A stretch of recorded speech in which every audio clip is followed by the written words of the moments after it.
அட்டகாசமான சுவையில் பிரியாணி கத்திரிக்காய் இது போல் செஞ்சு பாருங்களேன். டேஸ்ட் ரொம்பவே சூப்பராக இருக்குங்க. பிரியாணிக்கு மட்டும் கிடையாது, சுட சுட சாதத்துக்கும் இது சூப்பராக இருந்துச்சு. கண்டிப்பாக மிஸ் பண்ணாமல் இது ட்ரை பண்ணி பார்த்துருங்க. டேஸ்ட் ரொம்பவே டிஃப்ரெண்ட்டாக இருந்துச்சுங்க.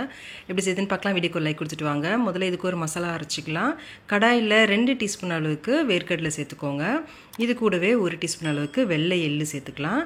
அடுத்ததாக 1/2 டீஸ்பூன் அளவுக்கு மிளகு, 1/2 டீஸ்பூன் சீரகம் சேர்த்துக்கோங்க. சேர்த்துட்டு மிதமான தீயில வச்சுட்டு ஒரு 3 நிமிஷம் போல் இதை நல்லா வறுத்து எடுத்துக்கலாம். எள்ளு கருகாமல் பார்த்துக்கோங்க.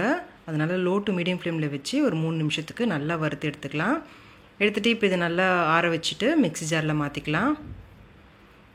மாற்றிட்டு இப்போ இதில் கொஞ்சமாக ஒரு 1/2 கப் அளவுக்கு மட்டும் தண்ணி சேர்த்துக்கோங்க. தேவைப்பட்டுச்சுன்னா கடைசியாக எக்ஸ்ட்ராவாக சேர்த்து நல்லா பேஸ்ட்டாக அரைச்சி எடுத்துக்கோங்க. பாருங்கள், இந்த அளவுக்கு நல்லா ஸ்மூத் பேஸ்ட்டாக இருக்கணும். திப்பி திப்பியாக இல்லாமல் இது போல் அரைச்சி எடுத்துக்கோங்க. இப்போ கடாயில் நல்லெண்ணெய் சேர்த்துக்கோங்க. இந்த ரெசிபிக்கு நல்லெண்ணெயில் செஞ்சால் தானுங்க ரொம்பவே நல்லாயிருக்கும். அதனால் ஒரு 4 டேபிள் ஸ்பூன் அளவுக்கு நல்லெண்ணெய் சேர்த்துருக்கேன். எண்ணெய் காஞ்ச பிறகு ஒரு 1/2 டீஸ்பூன் அளவுக்கு கடுகு சேர்த்துக்கோங்க. அடுத்து 1/2 டீஸ்பூன் உளுத்தம் பருப்பு சேர்த்துக்கோங்க. கொஞ்சமாக கருவேப்பிலை சேர்த்துட்டு 3 பச்சை மிளகாய் சேர்த்துருக்கேங்க. பச்சை மிளகாவில் சின்ன சின்னதாக ஓட்டை போட்டு சேர்த்துக்கோங்க. இல்லைன்னா எண்ணெயில் சேர்த்ததும் மேலே வெடித்து தெளிக்கும். அடுத்து 1/4 டீஸ்பூன் மிளகு சேர்த்துட்டு 1/2 கிலோ அளவுக்கு நான் கத்திரிக்காய் சேர்த்துருக்கேங்க. நீங்கள் எந்த கத்திரிக்காய் வேணாலும் யூஸ் பண்ணலாம். இது போல் நீளமான நறுக்கி சேர்த்துக்கோங்க. சேர்த்துட்டு மீடியம் ஃப்ளேமில் வச்சுட்டு ஒரு 3 நிமிஷத்துக்கு எண்ணெயிலே நல்லா இதை வதக்கி விட்டுக்கோங்க. கத்திரிக்காய் நல்லா பாதி அளவுக்கு எண்ணெயிலே நம்ம வதக்கி விடும்போதே வெந்து வந்துடும். இப்போ அடுத்ததாக உப்பு சேர்த்துக்கலாம். நான் 1/2 டீஸ்பூன் அளவுக்கு சேர்த்துருக்கேங்க. உங்களுக்கு தேவையான அளவுக்கு சேர்த்துக்கோங்க. அடுத்து 1/2 டீஸ்பூன் மஞ்சள் தூள், வெறும் மிளகாய் தூள் 3/4 டீஸ்பூன் அளவுக்கு சேர்த்துக்கோங்க. சேர்த்துட்டு லோ ஃப்ளேமில் வச்சுட்டு இது நல்லா கலந்து விட்டுக்கோங்க.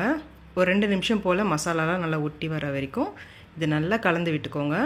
பிரியாணிக்கு மட்டும் கிடையாதுங்க, ரச சாதம், சாம்பார் சாதம், சுட சுட சாதத்துக்கு கூட நீங்கள் இதை போட்டு பிசைஞ்சு சாப்பிட்லாம். ரொம்பவே டேஸ்ட் சூப்பராக இருக்கும். அடுத்ததாக சின்னதாக எலுமிச்சம்பழம் அளவுக்கு புளியை ஒரு 100 ml அளவுக்கு தண்ணியில் திக்காக நல்லா கரைச்சி சேர்த்துக்கோங்க.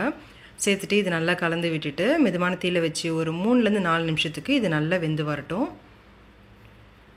பாருங்கள், எண்ணெய்லாம் பிரிஞ்சு ஒரு 4 நிமிஷம் கழித்து இந்த மாதிரி கன்சிஸ்டன்சியில் நம்மளுக்கு கிடைக்குங்க. நல்லா இது கலந்து விட்டுக்கோங்க. இப்போது கத்திரிக்காயெலாம் நல்லா குழஞ்சி வந்திருக்கு பாருங்கள். இப்போ லேசாக இது கலந்து விட்டுட்டு அடுத்ததாக இப்போ நம்ம அரைச்சி வச்சுருக்க வேர்க்கடலை எள்ளு விழுது சேர்த்துக்கோங்க. உங்களுக்கு வேர்க்கடலையோட டேஸ்ட் ரொம்ப பிடிக்காதுன்னா நீங்கள் இந்த பேஸ்ட்டை கம்மியாக கூட சேர்த்துக்கலாங்க. சேர்த்துட்டு இப்போ கலந்து விட்டுக்கோங்க. இந்த கத்திரிக்காய் பிரியாணி கத்திரிக்காய் வந்து சில பேருக்கு கொஞ்சம் புளிப்பு டேஸ்ட் இருந்தால் தான் பிடிக்கும். அதனால் இந்த வேர்க்கடலை பேஸ்ட்டை கொஞ்சம் கம்மியாக கூட நீங்கள் சேர்த்துக்கலாம். சேர்த்துட்டு ஒரு 1 நிமிஷம் போல் மட்டும் இது கலந்து விட்டு இறக்குனிங்கன்னா போதுங்க. ரொம்ப நேரம் கொதிக்க வைக்கணும்னு அவசியம் கிடையாது. அவ்வளோதான், சூப்பரான டேஸ்ட்டில் ஒரு பிரியாணி கத்திரிக்காய் ரெடி. கண்டிப்பாக இதை மிஸ் பண்ணாமல் ட்ரை பண்ணி பாருங்கள். டேஸ்ட் வேறு லெவலில் இருக்கும். இந்த வீடியோ பிடிச்சிருந்துச்சுன்னா லைக் பண்ணுங்கள். உங்கள் ஃப்ரெண்ட்ஸ் அண்ட் ஃபேமிலி கூட நிறைய ஷேர் பண்ணிக்கோங்க. Thank you friends.